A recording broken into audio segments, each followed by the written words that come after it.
Naam, asante sana kwa kuendelea kutizama taarifa zetu, na hivi sasa tunaarifiwa kwamba kamati ya bunge kuhusu elimu inamhoji waziri wa elimu Migos Ogamba kuhusu hali ya mitihani humu nchini pamoja na mgomo wa wahadhiri ambao umeendelea kwa mwezi wa pili sasa. Hebu tusikilize yale ambayo yanaendelea. I said at most two. You can ask one. So I don't want you to struggle to add on the next one. Yes. Yeah, she has asked one, I think. Yeah, thank you, Chair. First of all, is the observation that about 4 of those examinations are ending. The last one is ending by tomorrow. It's only KCSE which is on course, which means perhaps this meeting should have happened a little bit much more earlier. We are discussing an exam which is already ended. That's my observation. The question I have, Chair, a quick one, is on the release of assessments. Thank you, Waziri. You have indicated that KCSE will be released by by January, and the other KEPSEA and KJSEA will be released by December, but you have not indicated when KILEA and KIPLEA would be released. Perhaps an indicator for that will also be good. And finally, Chair, I can see there is a huge budget deficit of 3.7 billion in administering this year's exams. I wanted to know what contingency plans exist, given that the budget is shortfall and we have to administer this so many examinations, the release, the marking, the detection of practices. Given there is this deficit, do we have a contingency in place which will cater for the eventualities? And maybe related to that, since the school-based assessment has zero budget, how is the ICT infrastructure sufficiently to handle the SBA with the zero budget? How are you going to handle the school-based assessment? Thank you. Thank you. Thank you, Honorable Haro, Honorable Kisairo. Introduce yourself and ask your question, and then... Thank you, Chair. My name is Kisairo Mbane, Member of Parliament, Kitutu Masaba. Chair, I think Honorable Haro has asked what I wanted to ask. Maybe I'll just put it differently. The deficit of 3.723 billion, if it doesn't come, what is the impact? In terms of which areas does it affect? And as Honorable Haro said, I think the meeting coming quite late, maybe the CS could have briefly told us the preparedness of the transitioning of grade 9 to grade 10. Yes, as honorable members, I think maybe in my prologue, in my early preliminaries, I did indicate to you that this meeting was supposed to happen a few weeks earlier. But you remember, members, we had to have a postponement, and we were supposed to do an oversight of 4 issues on what the schools that had been flagged on what do you call it, on audit. Remember this, what do you call it, the non-existent, the ghost schools. We had to do that, and that one was supposed to have done a bit earlier in October. Due to the problem we had as a country when we were mourning our former Prime Minister, we called off most of these meetings, and I remember there's a meeting we were supposed to do. So it's not a problem of the ministry, it's not a problem of this committee, it is a problem of the issues that came, which we could not avoid. So those issues we had raised, and I think it would be proper. But this is not late. This meeting is very timely, in the sense that the minister is informing the country and informing this committee, which is oversighting them, how prepared they are, issues they are affecting, and how this committee is able to assist them to make sure that these national examinations are done in order. So I know member for Narok South has just walked in, and I want her to just introduce herself as she's going to look at the presentation.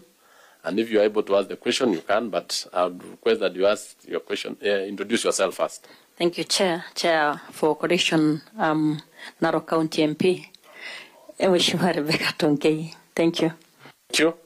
Waziri, the last one, you peruse through the papers, Honorable Tonke, and you can ask your question maybe later on. As we are discussing this, just a number of officers who I think they are following this meeting online, have asked that the administration money for fuel, for running about, is actually you are giving them very little money or almost not enough. How much have you given them? Because that's the message I've just seen. How much have you given to the field officers, the vote you have given them per day, so that you make sure that these exams is not enough? I know we have issues of exchequer releases.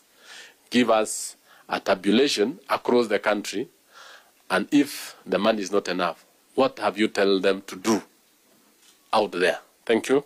You can now answer the questions, and then you can finish. Thank you, Chair. It is true that there are challenges of floods in some areas of the country where we are administering examinations. And as a ministry, we put measures in place because we anticipated this. It is something that happens every year. We anticipated that during this time, we might have floods affecting certain areas.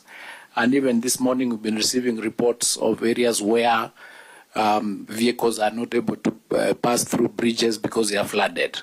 But what we've done, we have choppers on standby, and we have a command center at NEC where when these particular officers come across such a challenge, they would call the command center, and a chopper would be dispatched to ensure that the examination papers are delivered. What we've assured them is not to try and, for example, cross flooded rivers because of the dangers that are involved. And we've agreed with them that even though there could be a delay of 1 hour or two, it is better that there is that delay as you wait for the floods to go down, for the rivers to, the amount of water to reduce for them to cross, so that we can then be able to deliver the examinations. But that is the things that we are doing now. We have choppers in place, we have four-wheeled vehicles on standby, so that where there is mud or, roads that are becoming impassable in those areas, there are teams in place to respond to those challenges immediately so that the examinations are done. The exams that we've done the last 2 days have gone on well.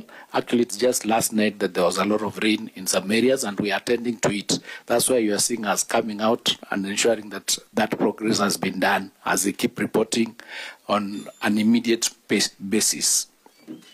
However, Chair, as a ministry, and because we have realized that this is a problem that is not going to go away because the road network in some areas has not been done properly, we are working on a policy right now on a paper to see how we would leverage on drone technology to ensure that in the future, in these areas, we can leverage on that drone technology to deliver those papers to those particular places so that we reduce the chances of us going through the difficulties that I've gone through. And the reason is because it is every year, because it happens every year, we got to think about other methods of ensuring that we mitigate that particular challenge. So something is being done in that space, and what I can assure you and assure the country is that no candidate is going to miss the examinations because of the rain or because of the mudslides or because of any challenge. We put